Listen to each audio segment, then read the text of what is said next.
بسم اللہ الرحمن الرحیم۔ السلام علیکم friends, welcome to my channel قصے کہانیاں۔ دوستو، آپ سب سے میری بہت زیادہ ریکویسٹ ہے کہ جس نے اب تک چینل کو سبسکرائب نہیں کیا ہے پلیز کر لیجئے۔ آپ لوگ سبسکرائب کریں گے تو ہی مجھے موٹیویشن ملے گی، اور اسی طرح میں آپ کے لیے اچھی اچھی کہانیاں لاتی رہوں گی۔ جلدی سے چینل کو سبسکرائب کر لیجئے، کہانی کی طرف بڑھتے ہیں۔ اور فرینڈز، آپ لوگ بھی اپنی کہانی اگر مجھ سے شیئر کرنا چاہتے ہیں تو اسکرین پر میرا واٹس ایپ نمبر چل رہا ہے، آپ لوگ اپنے سچے واقعات وائس نوٹ کی صورت میں مجھے سینڈ کر سکتے ہیں۔ میں آپ لوگوں کی اچھی اچھی کہانیاں اپنے چینل پر ضرور شیئر کروں گی۔ چلیے فرینڈز، آج کی کہانی کی طرف بڑھتے ہیں۔ یقیناً آپ نے چینل کو سبسکرائب تو کر ہی لیا ہوگا۔ میرا نام انور ہے۔ ماضی میں ایک چور تھا۔ اکثر راتوں کو جب لوگ دنیا اور مافیا سے بے خبر پرسکون نیند سو رہے ہوتے تھے، میں ان کے گھروں کی صفائی یعنی مال، نقدی رقم اور زیورات وغیرہ چوری کر لیتا تھا۔ اس روز بھی مناسب وقت کے انتظار میں قبرستان میں لیٹا ہوا تھا کہ کتوں کے بھونکنے کی آواز میری سماعتوں سے ٹکرائی۔ میں نے لیٹے لیٹے ہی اپنے ارد گرد دیکھنے کی کوشش کی، لیکن مجھے اندھیرے میں کچھ دکھائی نہ دیا۔ قبرستان میں پھیلے اس اندھیرے میں پراسرار خاموشی اور تاریکی کا سناٹا تھا۔ قبرستان کے اس دل دہلا دینے والی تاریکی اور خوفناک ماحول میں بھی میں قبر سے ٹیک لگائے لیٹا ہوا تھا کہ کتوں کے بھونکنے کے ساتھ ساتھ کسی کے چیخو پکار نے بھی مجھے خوف زدہ کر دیا۔ کتوں کے بھونکنے کی آواز مسلسل آ رہی تھی، ساتھ ہی ہولناک چیخوں کا سلسلہ بھی شروع ہو گیا تھا۔ میں سمجھ گیا تھا کہ ضرور کوئی مصیبت میں ہے۔ میں ابھی کچھ سوچ رہا تھا کہ فضا میں انتہائی زوردار دلخراش چیخ بلند ہوئی۔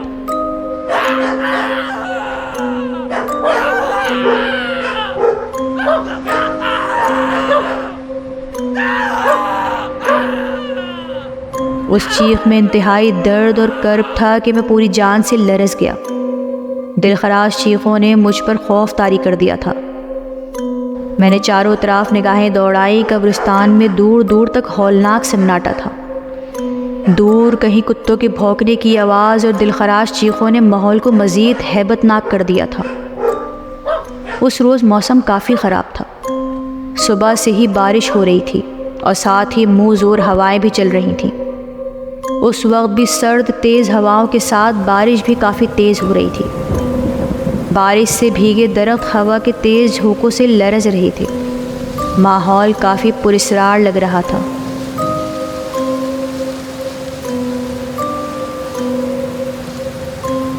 سردی اور گرمی میں اس قبرستان میں آنا میرا معمول تھا، مگر یہ پہلا موقع تھا کہ قبرستان کی دہشت نے مجھ پر بری طرح قبضہ کر لیا تھا۔ ایسا پہلی بار ہوا کہ میں نے چوری کا ارادہ ترک کیا اور گھر جانے کا فیصلہ کیا۔ ابھی باہر جانے کے لیے قدم بڑھائے ہی تھے کہ اس زور سے بادل گرجا اور بجلی کڑکی کہ میں منہ کے بل گرا۔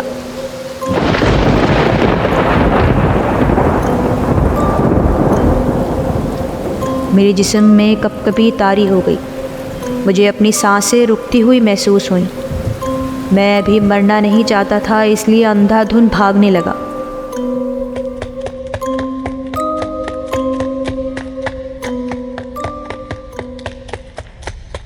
کہ اچانک ایک قبر سے ٹکرایا اور خاردار جھاڑیوں میں جا گرا، جس کے نوکیلے کانٹوں نے میرے جسم کے مختلف حصوں کو زخمی کر دیا تھا۔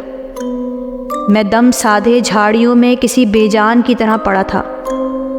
ابھی چند لمحے ہی گزرے تھے کہ دلخراش چیخیں میرے قریب سے قریب تر ہوتی جا رہی تھیں۔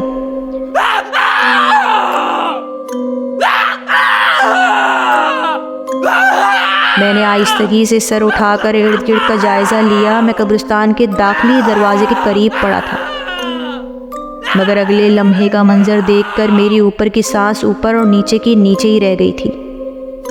وہ انتہائی دلخراش منظر تھا۔ ایک وحشی درندہ کسی زندہ انسان کو اپنے منہ میں لیے قبرستان کے داخلی دروازے سے اندر آیا۔ وہ بندہ مچھلی کی طرح تڑپ رہا تھا۔ اس کی چیخیں میرے دل کو چیر رہی تھیں۔ وہ منظر اتنا بھیانک تھا کہ میں لفظوں میں بیان ہی نہیں کر سکتا۔ اب میری جان نکلنے ہی والی تھی۔ میرا دل پھٹنے پر تھا۔ درندے کی آنکھوں میں قہر و غضب دیکھ کر دہشت کے مارے میری روح تک کانپ اٹھی۔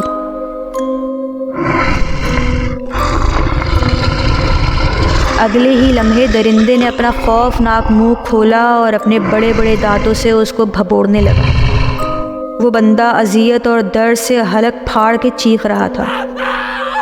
جب تک اس کے جسم میں جان تھی وہ تکلیف سے تڑپتا رہا۔ اب وحشی درندہ اس کی لاش کو بری طرح ادھیڑ رہا تھا۔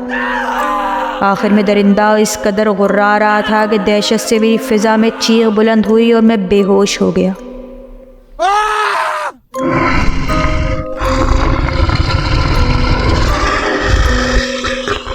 جب مجھے ہوش آیا میں نے اپنے آپ کو خاردار جھاڑیوں میں پایا۔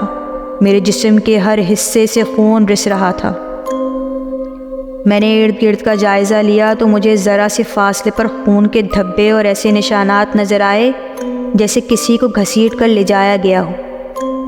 میں ایک دم اٹھ گیا اور اس وقت میری حالت بہت بری تھی، مگر دن کافی نکل آیا تھا۔ اب میں نے ہمت کی اور گھر کی جانب چل دیا۔ کئی دن تک وہ واقعہ میری آنکھوں کے سامنے ہی گھومتا رہا۔ اب اس واقعے کو کئی برس بیت چکے تھے۔ میں نے چوری چکاری سے بھی توبہ کر لی تھی، لیکن آج بھی جب وہ بھیانک رات مجھے یاد آتی ہے تو میرے رونگٹے کھڑے ہو جاتے ہیں اور میں پوری جان سے لرز جاتا ہوں۔